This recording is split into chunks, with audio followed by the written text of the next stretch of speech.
आज की दुनिया में अगर तुम किसी भी इंसान से उसके फेवरेट सुपर हीरोज का नाम पूछोगे तो ऐसा हो नहीं सकता कि वो स्पाइडरमैन को अपनी लिस्ट में ना रखता हो, क्योंकि ये कैरेक्टर ही कुछ ऐसा है। लेकिन लोग इसे इसलिए पसंद नहीं करते कि ये सुपर हीरो है, और बल्कि मैं तो बोलता हूँ कि स्पाइडरमैन कोई हीरो है ही नहीं। जी हाँ, स्पाइडरमैन कुछ और नहीं बल्कि हम जैसा ही एक सामान्य सा लड़का है। उसे भी ज़िंदगी में वही चीज़ें चाहिए जो हमें चाहिए होती हैं, जैसे कि कोई ज़िंदगी भर साथ निभाने वाला हो, कोई प्यार करने वाला हो, बस ज़िंदगी ठीक से जी सकें इतना पैसा हो। उसने ज़िंदगी से कभी कुछ एक्स्ट्रा नहीं चाहा है, और उसे जो सुपर पावर्स भी मिली हैं वो बस एक एक्सीडेंट की वजह से थी। वो कोई चुना नहीं गया था, उसकी किस्मत में नहीं लिखा था, ना ही उसकी कोई नियति थी। तो फिर लोग उसे इतना पसंद क्यों ही करते हैं, बस एक आम से लड़के को? क्योंकि वो इस चीज़ का हकदार है। स्पाइडरमैन एक ऐसी शख्सियत है जिसके बारे में अगर तुम किसी पेरेंट्स को बताओगे कि स्पाइडरमैन इस तरीके का इंसान है, क्या आप अपने बेटे को भी ऐसा चाहते हो, तो वो 101% यही चाहेंगे कि हाँ, उसका बेटा भी एक ऐसे ही कैरेक्टर वाला इंसान हो। तुम उसे तोड़ सकते हो, पीट सकते हो, जान से मार सकते हो, लेकिन उसे तुम हरा नहीं सकते। स्पाइडरमैन की तरह ही हम भी अपनी ज़िंदगी में बहुत सी चीज़ों को संभालने की कोशिश कर रहे होते हैं, और अक्सर जब हम एक जगह किसी चीज़ को संभाल रहे होते हैं तो दूसरी अक्सर बिगड़ जाती है। कुछ ऐसा ही होता है स्पाइडरमैन के साथ। जब वो अपनी पर्सनल लाइफ को ठीक करने की कोशिश कर रहा होता है तो स्पाइडरमैन के नज़रिए से कुछ ना कुछ रह जाता है, लेकिन जब वो लोगों की मदद कर रहा होता है तो उसकी पर्सनल लाइफ ठीक से नहीं चलती। लेकिन ये असली प्रॉब्लम नहीं है, बल्कि असली प्रॉब्लम ये है कि जब वो उन चीज़ों के लिए भी खुद को दोष देने लगता है जो उसके काबू में ही नहीं है। You have to learn to swallow that Parker pride and accept that you're human, like the rest of us. और ऐसा मेरे को तुम लोगों का तो नहीं पता, लेकिन यही कुछ हरकतें जो हैं वो मेरे बिहेवियर में भी हैं। अगर मेरे आसपास कुछ उल्टा सीधा हो रहा है या फिर होने वाला है तो कहीं ना कहीं उसका रिस्पॉन्सिबल मैं खुद को ही समझता हूँ कि मुझे कुछ करना चाहिए या फिर मेरे को कुछ करना चाहिए था। और सबसे ज़्यादा गुस्सा तब आता है जब मेरे को पता लगता है कि मैं उस चीज़ के काबिल ही नहीं था, मैं उस चीज़ को होने से रोक ही नहीं सकता था या फिर रोक नहीं सकता हूँ। वो एक ऐसा पॉइंट होता है जहाँ मेरा दिमाग बहुत ज़्यादा ख़राब हो जाता है। सेम चीज़ स्पाइडरमैन के साथ भी होती होगी। तुम्हें क्या लगता है ये जो भी क्रिमिनल्स हैं ये इतने भयानक और वाहियात तरीके के जो क्राइम करते हैं, स्पाइडरमैन का मन नहीं करता होगा कि इन्हें मार दें? और सच पूछा जाए तो स्पाइडरमैन में इतनी ताकत है कि वो एक एक घूंसे में इनको जान से खत्म कर सकता है। तुम्हें क्या लगता है डॉक्टर ऑटो ऑक्टेवियस स्पाइडरमैन से लड़ लेगा?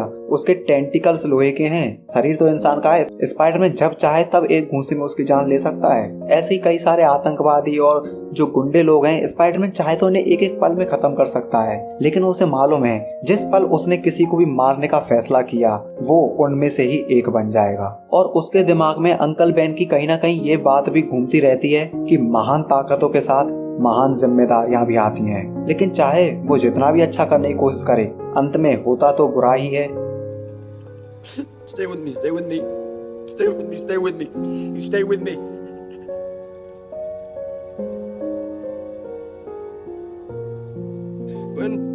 और हद तो तब हो जाती है जब वो जिन शहर के लोगों के लिए अपनी जान को खतरे में डाल रहा होता है, उन मुसीबतों का जिम्मेदार वो खुद स्पाइडरमैन को ही बना देते हैं। और बात केवल यहीं खत्म नहीं होती, उसकी पर्सनल जिंदगी में भी कुछ ज्यादा अच्छा चलता नहीं है। जब अंकल बेन की मौत के बाद पीटर पार्कर फाइनली जाता है डॉक्टर ऑटो के पास काम करने, वो उसमें कहीं ना कहीं अपने पिता की छवि देखता है, उसको अपना फादर फिगर बना लेता है।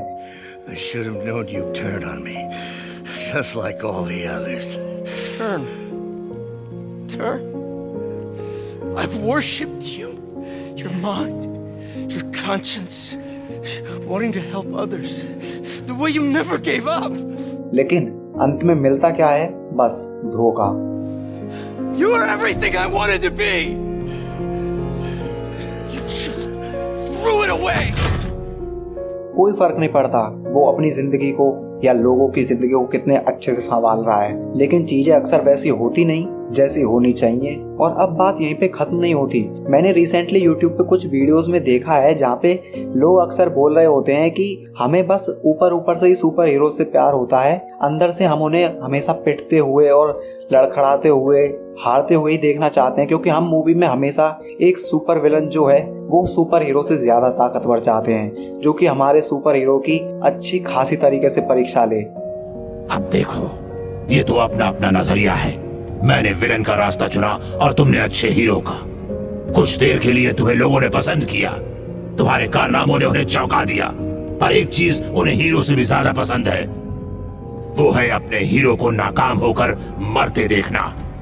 उनके लिए इतना सब करने के बावजूद देखना एक दिन वो तुमसे नफरत करेंगे, फिर क्यों उनकी परवाह करना। मैं पीछे नहीं। लेकिन ये सच नहीं है। हम कभी नहीं चाहेंगे कि किसी सुपर विलन के हाथों हमारा कोई फेवरेट सुपर हीरो मारा जाए या उससे हार भी जाए। हम उसकी हार तक बर्दाश्त नहीं कर सकते। हम उन्हें इस तरीके से लड़ते हुए देखना चाहते हैं क्योंकि हम चाहते हैं कि वो जिन मुसीबतों के भी सामने खड़े हैं उन्हें रोंदते हुए आगे बढ़ते चले जाएं, क्योंकि हमारा उनमें विश्वास है कि वो ये कर सकते हैं। तभी तो वो केवल काल्पनिक किरदार होते हुए भी हमारे दिलों में बस चुके हैं। हम उनको इतना सम्मान और इतना प्यार देते हैं जितना हम शायद असल जिंदगी में किसी किरदार को ना दे पाएं, क्योंकि हमने उनके उतार चढ़ाव देखे हैं। हम पैदा उन्हीं की कहानियों के साथ हुए हैं। और खासकर कि मेरा बचपन तो स्पाइडरमैन के इतना करीब गुजरा है कि मेरे को वो आखिरी याद ही नहीं आती जहां मैंने स्पाइडरमैन का नाम नहीं सुना था। और इसीलिए कहीं ना कहीं हमें उनसे सीखने के लिए, अपनी ज़िंदगी में बेहतर चीज़ें लाने के लिए कुछ एग्जाम्पल्स की ज़रूरत होती है। और वो कुछ ऐसे एग्जाम्पल्स हैं। आंट में भी कहती है कि स्पाइडरमैन कुछ और नहीं बल्कि इन छोटे बच्चों की उम्मीद है। और यहाँ वो छोटे बच्चे कोई और नहीं बल्कि हमारे जैसे ही लोग थे। तुम जानते हो ये बड़ा होकर क्या बनना चाहता है? स्पाइडरमैन। क्यों? क्योंकि वो उसे सही मायने में हीरो मानता है। दुनिया में बहुत कम लोग ऐसे हैं जो आसमान में उड़ सकते हैं, वो भी मुझ जैसी को बचाने के लिए। ऊपर वाला जानता है हेनरी जैसे बच्चों को हीरो चाहिए, कुर्बानी देने वाला, हिम्मत वाला, लोगों के लिए मिसाल बनने वाला। हर कोई जिंदगी में हीरो चाहता है। लोग लाइन में खड़े रहते हैं, चिल्लाते हैं, हौसला बढ़ाते हैं हीरो का, और सालों बाद लोगों को बताते हैं कि वो कैसे घंटों तक बारिश में खड़े रहे उस इंसान की एक झलक पाने के लिए जिसने उन्हें नई जिंदगी दी। मेरा मानना है कि हम सब में एक हीरो है जो हमें ईमानदारी सिखाता है, हमें हिम्मत देता है, हमें नेक बनाता है और आखिरकार हमें फक्र से मरने देता है। हमें लोगों के भरोसे को जीतना पड़ता है और कभी कभी अपनी सबसे प्यारी चीज को खोना भी पड़ता है, यहाँ तक कि अपने हसीन सपने भी। स्पाइडरमैन ने वही सिखाया है हेनरी को, और वो बेचैन है कि वो कहाँ है। उसे उसकी जरूरत है। अंत में मैं बस इतना ही कहना चाहूँगा कि स्पाइडरमैन कोई हीरो नहीं है, वो एक सिंबल है प्यार और उम्मीद का। सब कुछ खत्म हो जाने के बाद भी ना रुकने का, बार बार गिरने के बाद भी फिर से उठ खड़े होने का, क्योंकि स्पाइडरमैन कोई हीरो नहीं बल्कि इंस्पिरेशन है, और कम से कम मेरे जैसे कुछ लोगों के लिए तो एस्पिरेशन भी।